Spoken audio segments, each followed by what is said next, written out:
નમસ્કાર વિદ્યાર્થી મિત્રો, આદિત્ય અને અર્પી ગ્રુપ ઓફ સાયન્સ સ્કૂલમાં હું નરેન્દ્ર સર તમારું હાર્દિક સ્વાગત કરું છું.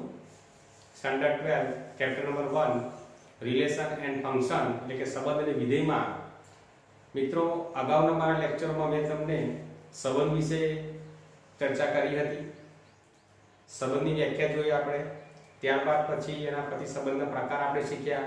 સ્વવાચક સંબંધ, સંમિત સંબંધ, પરસ્પર સંબંધ અને તેના પરથી આપણે સામ્ય સંબંધ શીખ્યા. અને છેલ્લે સામ્ય સંબંધ પરથી આપણે એના સામ્ય વર્ગ વિશે પણ શીખ્યા છે. તો હવે મિત્રો સંબંધ પરથી આપણે આગળ વધીને વિધેય વિશે શીખવાનું છે. અને વિધેય વિશે આપણે થોડી ઘણી જાણકારી ધોરણ 11 માં આપણે મેળવી ચૂક્યા છે.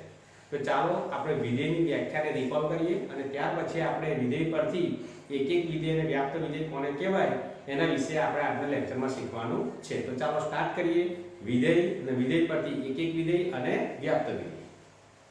તો વિધેયની મિત્રો વ્યાખ્યા છે, ધારો કે બે અરિક્ત ગણ A અને B છે. F is a subset of A cross B. A કોઈ સંબંધ છે. F is also non-empty set. F એ ખાલી ગણ નથી.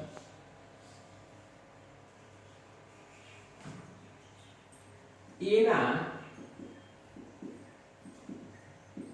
પ્રત્યેક ઘટક માટે ગણ B માં અનન્ય પ્રતિબિંબ મળે તો સંબંધ F ને વિધેય કહે છે. મિત્રો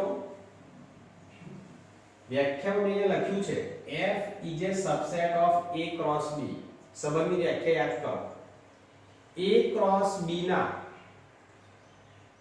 કોઈ પણ ઉપગણને A થી B નો સંબંધ કહે છે. એટલે અત્યારે F A cross B નો ઉપગણ છે એનો મતલબ કે F એ સંબંધ છે. આ સંબંધ આપણે ખાલી ગણ નથી લીધો. હવે નિયમ કયો લીધો છે આપણે? ગણ A ના પ્રત્યેક ઘટક માટે.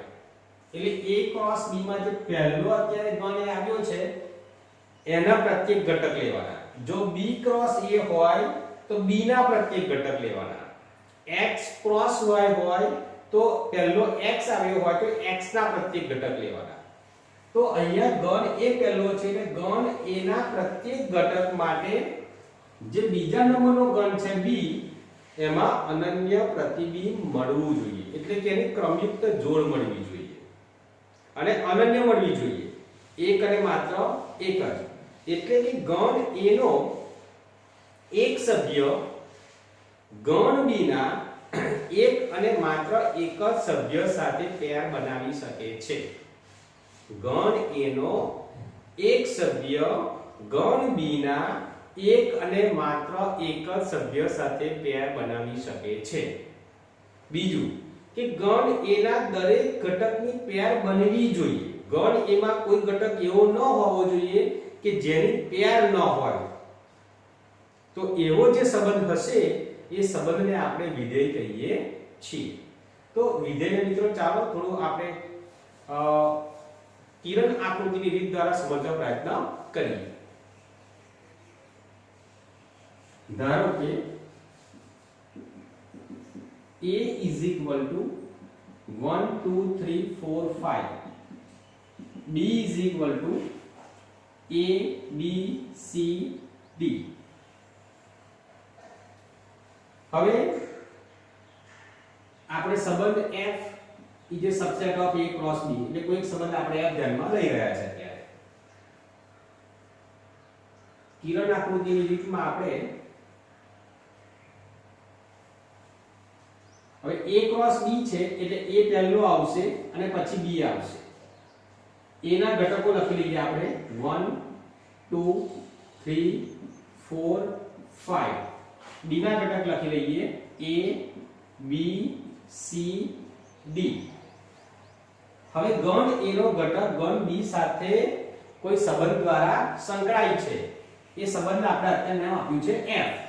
તો હું આશરે થોડા નિયમોના અધીન મારી રીતે હું અત્યારે થોડી પેર બનાવું છું, એરો મારું છું. એનો મતલબ એ થાય કે આ જે છે એ ક્રમિક જોડનો પ્રથમ ઘટક છે અને એરો અહીંયા આવે છે એટલે ક્રમિક જોડનો બીજો ઘટક છે. એટલે કે આ પ્રદેશ છે અને આ વિસ્તાર છે, સિમ્પલી સંબંધી ભાષામાં.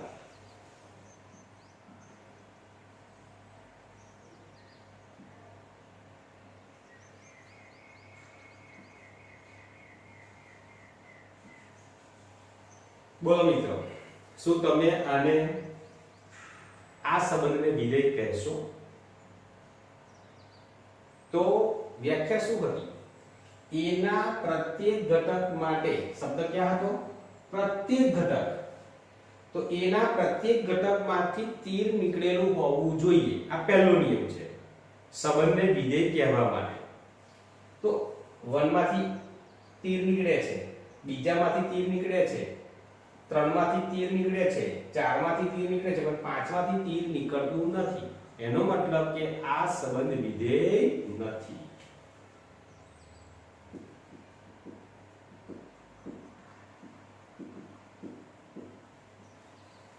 મિત્રો, આ એફને મેં અત્યારે વેન આકૃતિ દર્શાવ્યો છે. કદાચ એને હું ક્રમિક જોડના સ્વરૂપે દર્શાવવો હોય તો પણ દર્શાવી શકું છું. F is equal to, એ આપણે અત્યારે આપણે સંબંધ કહીએ છીએ 1 A ની પેર, 2 B ની પેર, 3 C ની પેર, 4 D ની પેર. હવે તમે જોઈ શકો છો કે A માં 5 ઘટકો હતા, પેર ફક્ત કેટલાની આવી? 1 2 3 અને 4 ની આવી. એટલે કે આ 5 ની કોઈ પેર આવેલી નથી. માટે આપણે આના પરથી પણ કહી શકીએ છીએ કે આ સંબંધ વિધેય નથી. ચલો બીજી એક આપણે આકૃતિ ધ્યાનમાં લઈએ.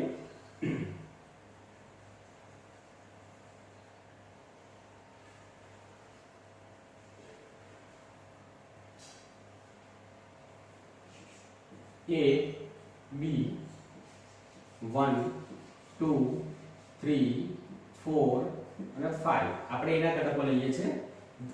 B માં આપણે B ના ઘટકો લખીએ A B C અને D.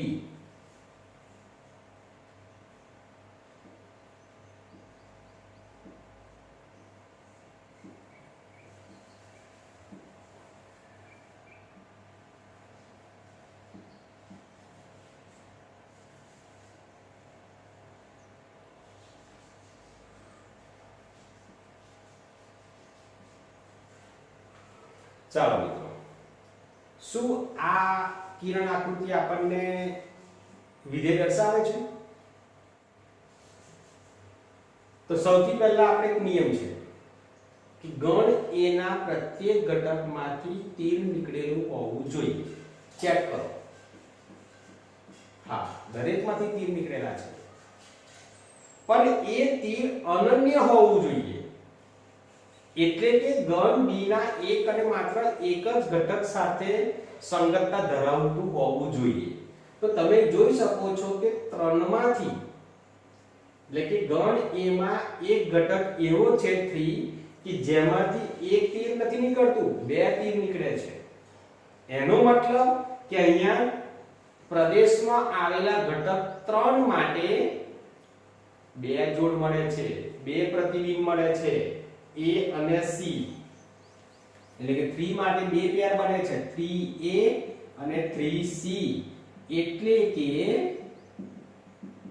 3 ના 2 પ્રતિબિંબ મળે છે. તો મિત્રો, આના પરથી આપણે કહી શકીએ કે આ સંબંધ પણ વિધેય નથી. પ્રત્યેક ઘટકમાંથી તીર નીકળ્યું.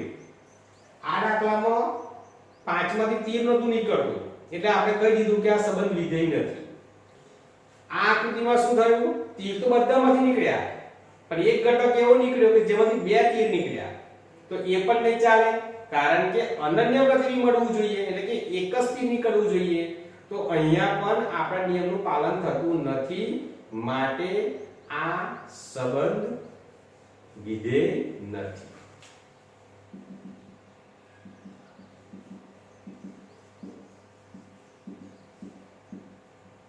ચાલો ત્રીજી આકૃતિ ધ્યાનમાં લઈએ આપણે.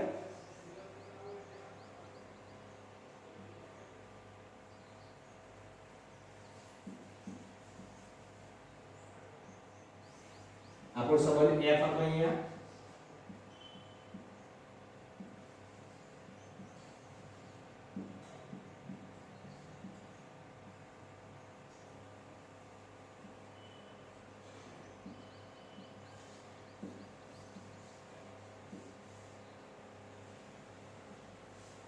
ચાલો મિત્રો ધ્યાનથી જુઓ. શું આ કિરણ આકૃતિમાં જે સંબંધ છે એ વિધેય દર્શાવી શકશે? તો પહેલો નિયમ, પ્રત્યેક ઘટકમાંથી તીર નીકળેલું હોવું જોઈએ. ચેક કરો, છે. બીજો નિયમ, તીર એક જ નીકળેલું હોવું જોઈએ. જો મિત્રો દરેક ઘટકમાંથી ફક્ત એક જ તીર નીકળેલું છે તો આપણા અહીંયા બંને નિયમોનું પાલન થાય છે. પ્રત્યેક ઘટકમાંથી તીર નીકળેલું હોવું જોઈએ અને એ તીર એક જ નીકળેલું હોવું જોઈએ, એ બીજો નિયમ છે. એટલે બંને નિયમોનું પાલન થતું હોવાથી આ સંબંધ વિધેય છે.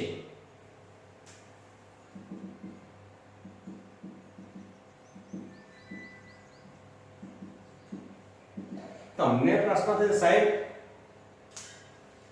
આ ડી ની અંદર તો બબ્બે તીર આવે છે તો પછી આપણે વિધેય કેવી રીતે કહી શકીએ? તો મિત્રો શરત આપણી પ્રદેશ માટે છે. આ જે સહપ્રદેશ આવેલો છે એટલે કે વિસ્તાર, અત્યારે આપણે એને વિસ્તાર કહીશું. તો આ જે વિસ્તાર છે એ વિસ્તાર માટે આપણી વ્યાખ્યામાં કોઈ નિયમ નથી. એમાં બે શું ત્રણ તીર પણ અંદર પ્રવેશ પામી શકે છે. અહીંયા બે તીર આની અંદર ડી માં આવ્યા છે, બે ની જગ્યા પર ત્રણ આવે, ચાર આવે, એને કોઈ લેવા દેવા નથી. આપણે ફક્ત પ્રદેશ જોવાનો છે.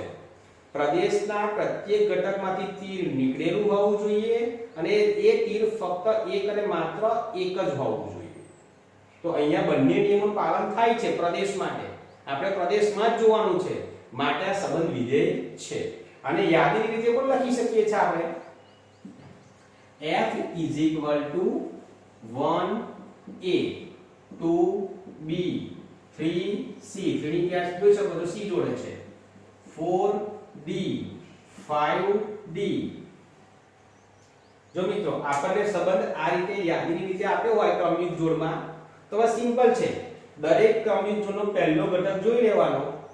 જો પહેલો ઘટક બધામાં ભિન્ન હોય એટલે કે સમાન ન હોય તો આપણે કહી દેવાનું કે આ સંબંધ વિધેય છે. જો આપણને સંબંધ ક્રમયુક્ત જોડ સ્વરૂપે યાદીની રીતે આપણને આપેલો હોય તો દરેક ક્રમયુક્ત જોડમાં પહેલો ઘટક જોઈ લેવાનો. પહેલો ઘટક જો પહેલો ઘટક બધામાં અલગ અલગ હોય તો કહી દેવાનું કે આ સંબંધ વિધેય છે. કારણ કે નિયમનું પાલન થઈ ગયું. પ્રદેશના પ્રત્યેક ઘટકની પેર આવી ગઈ અને એ પેર કેવી છે? અનન્ય છે, કારણ કે એક જ વખત આવ્યો છે. માટે આપણે કહી શકીએ કે આ સંબંધ વિધેય છે. તો મિત્રો આ આપણે ચર્ચા કરી સંબંધ વિધેય ક્યારે કહેવાય. તો યાદ રહી ગયું, a ક્રોસ b હોય તો આપણે એને ધ્યાનમાં લઈશું. ગણ a ના પ્રત્યેક ઘટક માટે ગણ b માં અનન્ય પ્રતિબિંબ હોવું જોઈએ તો તેવા સંબંધને વિધેય કહેવામાં આવે છે. હવે આપણે વિધેય પરથી વિધેયના પ્રકાર શીખીએ. વિધેયના પ્રકાર બે છે, એક એકક વિધેય અને બીજું છે વ્યાપ્ત વિધેય. તો મિત્રો ચાલો હવે આપણે એના વિશે થોડી વ્યાખ્યા અને એને પણ આપણે કિરણ આકૃતિ દ્વારા સમજવાનો પ્રયત્ન કરીશું.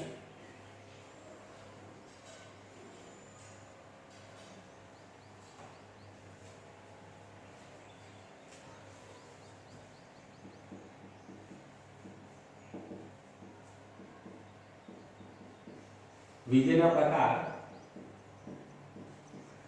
types of function. પહેલું ફર્સ્ટ એક વિધેય અંગ્રેજીમાં આપણે એને વન વન ફંક્શન પણ કહી શકીએ છીએ. અંગ્રેજીનો વર્ડ છે વન વન ફંક્શન. એનો બીજો વર્ડ છે ઇન્જેક્ટિવ.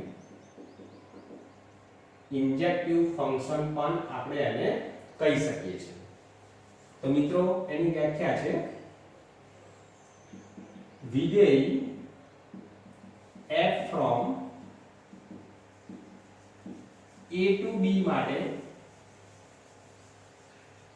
for all x1 x2 belongs to a. એટલે કે હવે મિત્રો આ સિમ્બોલ તો બધાને યાદ છે ને. આ જે આવ્યું છે એ વિધેયનું નામ છે. પહેલા જે આવશે એ વિધેયનું નામ છે.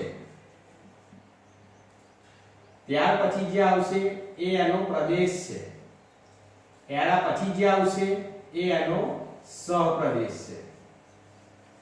તો અત્યારે આપણે પ્રદેશમાંથી બે ઘટક લીધા છે x1 અને x2. હવે કન્ડિશન એટલે કે એક એક વિધેયની વ્યાખ્યા શું કહે છે કે x1 અને x2 જો સરખા ન હોય, x1 અને x2 જો સરખા ન હોય, x1 is not equal to x2, it implies f of x1 is also not equal to f of x2. એટલે કે તમારી જો કિંમતો પ્રદેશમાંથી લીધેલી બે કિંમતો જો સરખી ન હોય તો એના પ્રતિબિંબ પણ સરખા હોવા જોઈએ નહીં.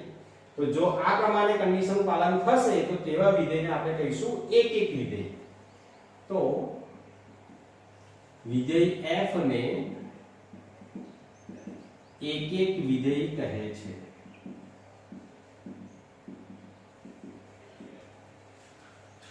મિત્રો આપણી આ જે ક્રિયા છે ને 1a, તો આ કિંમત કહેવાય, આ એનો જવાબ કહેવાય. એટલે કે 1 નું પ્રતિબિંબ a છે, 2 નું પ્રતિબિંબ 2 છે, એટલે 2 કિંમત છે અને b એનો જવાબ છે. અને જે કિંમતો છે આપણે પ્રદેશમાંથી લઈએ છીએ. ઓકે, તો એ જ પ્રમાણે એક એક વિધેય કહેવા માટે આપણે પ્રદેશમાંથી બે ભિન્ન ઘટકો પસંદ કરીશું અને એ ભિન્ન ઘટકો માટે આપણે જવાબ શોધીશું. જો જવાબ પણ અલગ અલગ આવે એટલે કે ભિન્ન આવે, કે ભિન્ન કિંમતોના જવાબ ભિન્ન ભિન્ન આવે તો આપણે એ વિધેયને કહીશું એક એક વિધેય. મિત્રો બીજી પણ વ્યાખ્યા છે આની.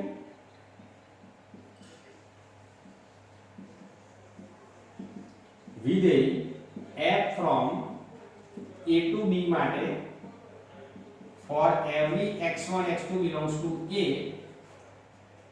જો જવાબ સરખા હોય f of x1 equal to f of x2 તો એની કિંમતો પણ સરખી થવી જોઈએ. જો આ કન્ડિશનનું પાલન થાય તો પણ આપણે કહી શકીએ છીએ કે વિધેય f એ એક એક વિધેય છે.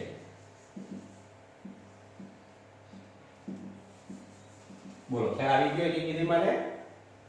શું કર્યું? ઉપરની વ્યાખ્યામાં પ્રદેશમાંથી બે અલગ અલગ કિંમતો લીધી, એના જવાબ શોધ્યા, એ અલગ અલગ આવ્યા, એનો મતલબ કે વિધેય એક એક વિધેય છે. અહીંયા શું કર્યું? બે જવાબ પહેલા સરખા લઈ લીધા અને એ જવાબ માટે જે કિંમતો પસંદ કરવામાં આવી છે એ કિંમતો ચેક કરી કે એ કેવી છે. જો એ સરખી નીકળે તો પણ આપણે કહી શકીએ છીએ કે આ વિધેય એક એક વિધેય છે. મિત્રો જનરલી આપણે આ વ્યાખ્યાનો ઉપયોગ સાબિતકરણ દાખલા માટે વાપરીશું. યાદ રાખજો, આ જે સૂત્ર છે એ આપણે સાબિત કરવાના દાખલા માટે વાપરીશું. જે દાખલામાં આપણને કહેવામાં આવ્યું હોય કે સાબિત કરો કે,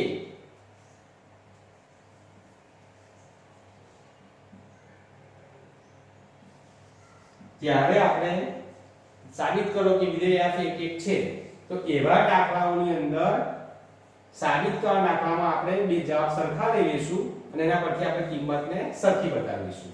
પરંતુ જ્યારે આપણે એવું કે ચકાસો,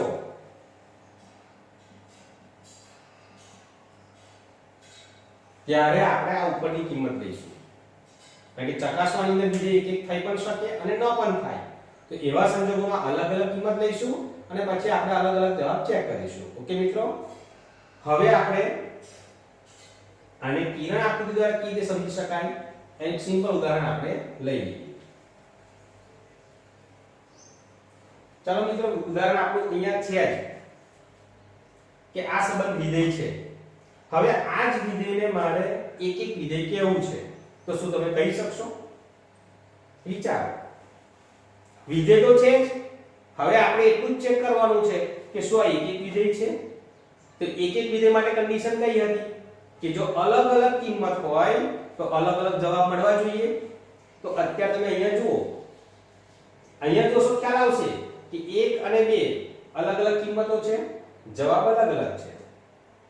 અહીંયા પણ અલગ અલગ જવાબ છે, પરંતુ અહીંયા જુઓ હવે કે 4 અને 5, આ આકૃતિમાં 4 અને 5 સરખા નથી, એટલે કે કિંમતો સરખી નથી, પરંતુ એમના જવાબ જુઓ.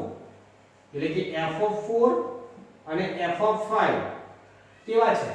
f4 એટલે કે 4 નું પ્રતિબિંબ, તો 4 નું પ્રતિબિંબ કયું છે? d. f5 એટલે 5 નું પ્રતિબિંબ કયું છે? એ પણ d. બોલો જવાબ કેવો આવ્યો? સરખો. કિંમતો કેવી હતી? અલગ અલગ, પણ જવાબ કેવો આવ્યો? સરખો. તો આપણે કહી શકીએ કે આ વિધેય એક એક વિધેય નથી, અને જે વિધેય એક એક ન હોય તેવા વિધેયને અનેક એક વિધેય કહેવામાં આવે છે. મિત્રો નવી વ્યાખ્યા આવી. જે વિધેય એક એક વિધેય ન હોય તેવા વિધેયને અનેક એક વિધેય કહે છે.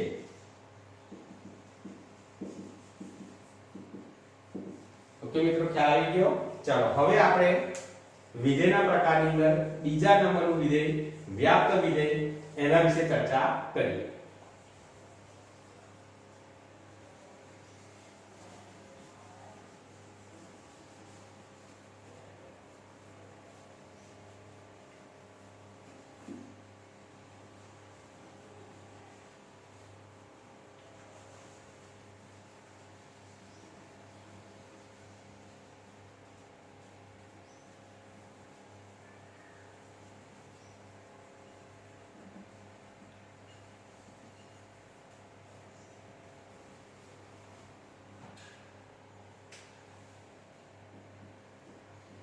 વ્યાપ્ત વિધેય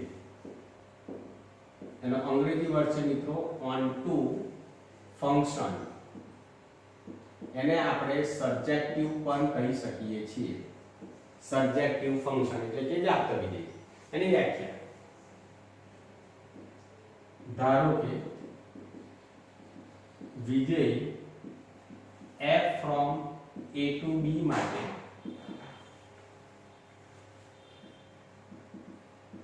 પ્રત્યેક y belongs to b માટે, હવે યાદ કરો b ને શું કહેવાય? સપ્રદેશ. સપ્રદેશમાંથી દરેક ઘટક, પ્રત્યેક શબ્દ આવી ગયો છે. હવે યાદ રહ્યું? વિધેય f from a to b એમાં જે સપ્રદેશ છે b એના પ્રત્યેક ઘટક પસંદ કર્યો છે આપણે અત્યારે y. પ્રત્યેક y belongs to b માટે કોઈક x belongs to a એવો મળે કે જેથી f of x equal to y થાય તો વિધેય f ને વ્યાપ્ત વિધેય કહે છે. બોલો, સપ્રદેશમાંથી પ્રત્યેક ઘટક હવે પસંદ કરવાનો. સપ્રદેશમાં શું હોય? જવાબ. તો હવે જવાબ ક્યારે ઉત્પન્ન થાય? પ્રદેશમાંથી કોઈ કિંમત લઈશું તો એને અનુરૂપ જવાબ મળશે. તો વ્યાખ્યા શું શીખવાડે છે આપણને? કે સહપ્રદેશમાં આવેલા પ્રત્યેક જવાબ માટે, પ્રત્યેક y belongs to b માટે, એટલે સહપ્રદેશમાં જેટલા પણ ઘટકો છે એટલે કે જવાબો છે તો એને અનુરૂપ પ્રદેશમાં એ કોણ છે? પ્રદેશ. b કોણ છે? સપ્રદેશ. તો પ્રદેશમાં કોઈ એક કિંમત x એવી મળે કે એ x ની કિંમત સૂત્રમાં મૂકવાથી મને જવાબ y મળે તો તેવા વિધેયને કહીશું આપણે વ્યાપ્ત વિધેય.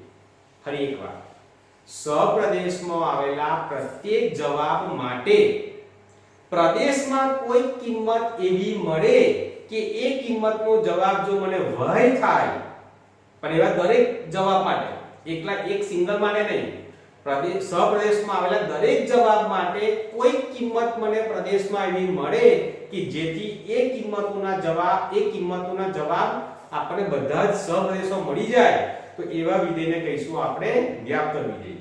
મિત્રો, વ્યાપ્ત વિધેયની બીજી પણ વ્યાખ્યા છે.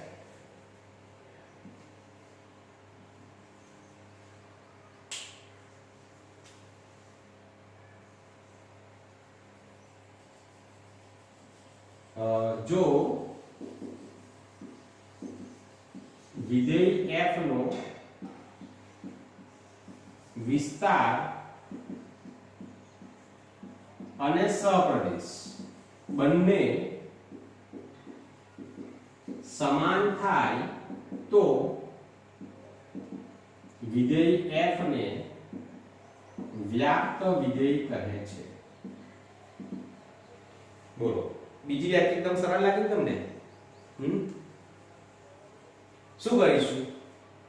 સપ્રદેશ તમારી પાસે છે કે વિધેય વ્યાખ્યાયિત કરવામાં આવ્યું હોય તો વિધેયની જોડે શું હોય? વિધેયનું નામ હોય, પ્રદેશ હોય અને સપ્રદેશ હોય. બરાબર? જોડેની વ્યાખ્યા એટલે કે સૂત્ર પણ હોય. સૂત્ર ના હોય તો આપણને ક્રમયુક્ત જોડ સ્વરૂપે આપણને વિધેય આપ્યો હોય. ક્રમયુક્ત જોડમાં પહેલો ભાગ લઈશું એટલે પ્રદેશ મળે, ક્રમયુક્ત જોડનો બીજો ભાગ લઈશું એટલે આપણને વિસ્તાર મળે. તો અને જો વિધેય સંજ્ઞા સ્વરૂપે આપણને આપ્યું હોય તો આપણને આ રીતે સપ્રદેશ મળશે. ઓકે, તો સપ્રદેશ અને વિસ્તાર જો બંને સરખા થાય તો તેવા વિધેયને કહીશું આપણે વ્યાપ્ત વિધેય. સિમ્પલ વ્યાખ્યા છે. સપ્રદેશ તો હોય જ, ફક્ત વિસ્તાર શોધવાનો. હવે આપણે યાદી વિધેય ન આપ્યો હોય તો સૂત્ર આપણને આપ્યું છે f of x, તો શું કરવાનું? આ x ની કિંમતો પ્રદેશમાંથી પસંદ કરવાની, સૂત્રમાં વારાફરતી મૂકતા જાઓ એટલે આપણને બધા જવાબ મળશે અને એ જવાબોના ગણને આપણે કહીશું વિસ્તાર. યાદ કરો ફરી એકવાર, વિસ્તાર કેવી રીતે શોધવાનો? પ્રદેશમાંથી અલગ અલગ કિંમત પસંદ કરીશું, એ કિંમત આપણે સૂત્રમાં મૂકીશું, સૂત્રમાં કિંમત મૂકીશું એટલે આપણને જવાબ મળશે. તો એ જવાબોનો જે ગણ મળે છે એને કહીએ છીએ આપણે વિસ્તાર. તો વિસ્તાર અને સપ્રદેશો બંને સરખા થશે તો તેવા વિધેયને કહીશું આપણે વ્યાપ્ત વિધેય. મિત્રો, આ જે વ્યાખ્યા છે એ ચકાસવાના દાખલામાં, અને આ જે વ્યાખ્યા છે એ આપણે વાપરીશું સાબિત કરવાના દાખલા માટે.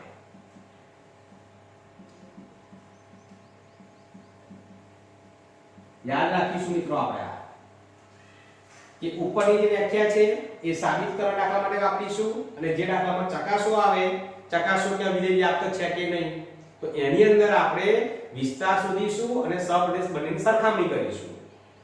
ચલો, કિરણ આકૃતિ દ્વારા થોડું સમજવાનો પ્રયત્ન કરીએ કોને વ્યાપ્ત વિધેય કહેવાય.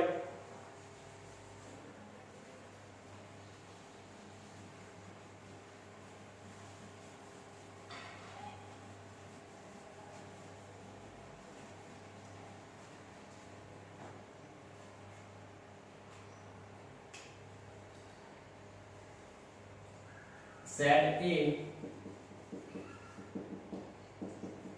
આપણે આગળનું ઉદાહરણ લઈએ 1 2 3 4 5. Set B A B C D અમે એક આ ઘટક લઈ લઈએ E F. ચાલો, હવે આપણે કિરણ આકૃતિ દ્વારા એને સમજવા પ્રયત્ન કરીએ. A B 1 2 3 4 5 A B C D E. ચાલશે, તો મિત્રો એપ કરી નાખીએ. પેર બનાવીએ આપણે ક્રમિક જોડ. કાળજી આપણે રાખવાની કે વિધેય તો બનવું જોઈએ.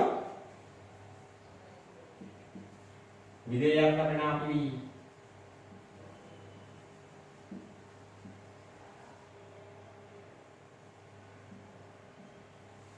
ચાલો, પહેલા ચેક કરો વિધેય છે. કયા નિયમ હતા?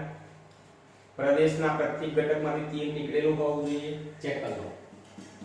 તીર નીકળે છે અને એ તીર અનન્ય હોવું જોઈએ, એટલે એક જ તીર નીકળેલું હોવું જોઈએ. ચેક કરો છે તો વિધેય છે. હવે ચેક કરો કે શું આ વિધેય એક એક વિધેય છે? તો તમે કહેશો ના સાહેબ, કેમ?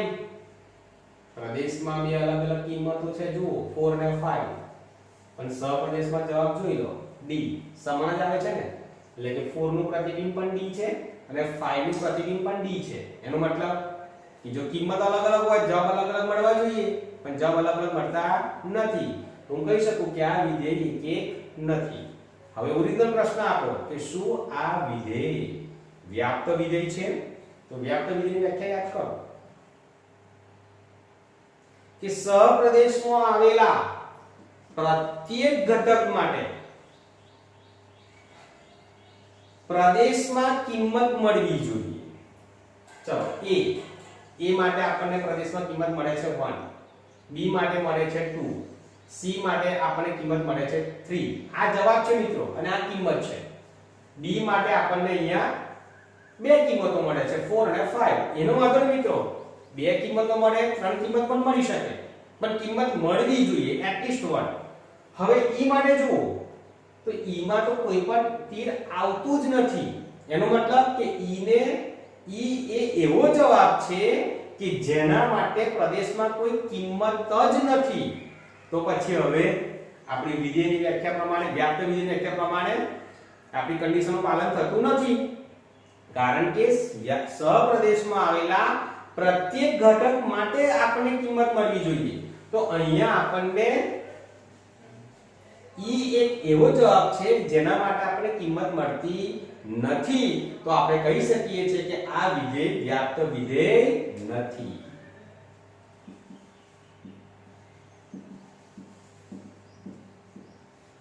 મિત્રો માન લો કે આપણે કિરણ આકૃતિ નથી આપી અને આપણને ક્રમિક જોડની સ્વરૂપે આપણને વિધેય આપ્યું છે આ રીતે, તો શું થાય એ પણ વિચાર લઈએ.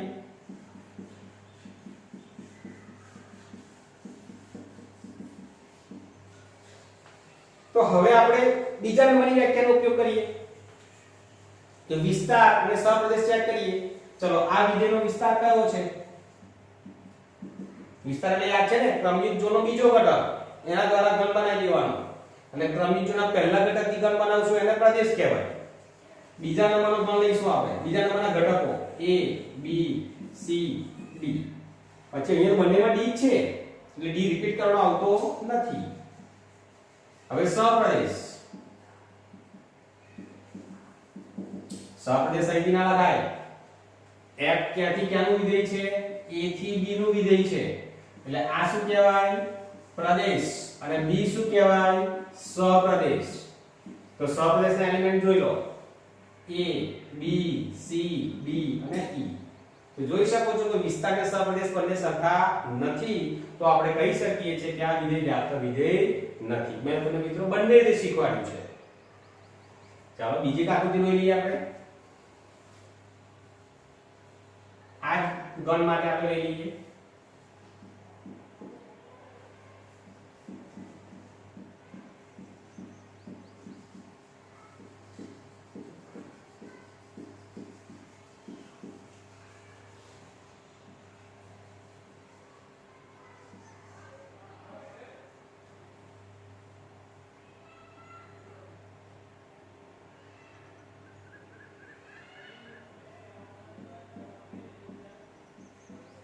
બોલો શું પહેલા તો આ વિધેય કહી શકશો? હા, વિધેય કહી શકાય. પ્રદેશમાંથી અનન્ય તીર નીકળે છે, બંને નિયમ મળી ગયો.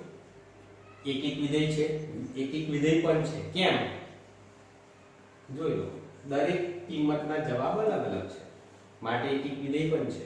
શું વ્યાપ્ત વિધેય છે? વ્યાપ્ત વિધેય પણ છે, કારણ કે પ્રદેશ સહપ્રદેશમાં આવેલા દરેક જવાબ માટે એને અનુરૂપ પ્રદેશમાં કિંમતો આવેલી છે, માટે આ વિધેય વ્યાપ્ત વિધેય પણ છે. ઓકે મિત્રો, તો હું આશા રાખું છું કે મારા આજના આ ટોપિકમાં તમે વિધેય પરથી એક એક વિધેય ને વ્યાપ્ત વિધેય સારી રીતે તમે સમજી ગયા હશો. કદાચ કોઈ જગ્યા પર થોડી ઘણી સમજણ ન પડી હોય તો મિત્રો વિડિયો ફરી એકવાર રિપીટ કરી લેજો અને જોઈ લેજો. નેક્સ્ટ ટાઈમ આપણે આના પર આધારિત આપણે એક્ઝામ્પલનો અભ્યાસ કરીશું. આભાર.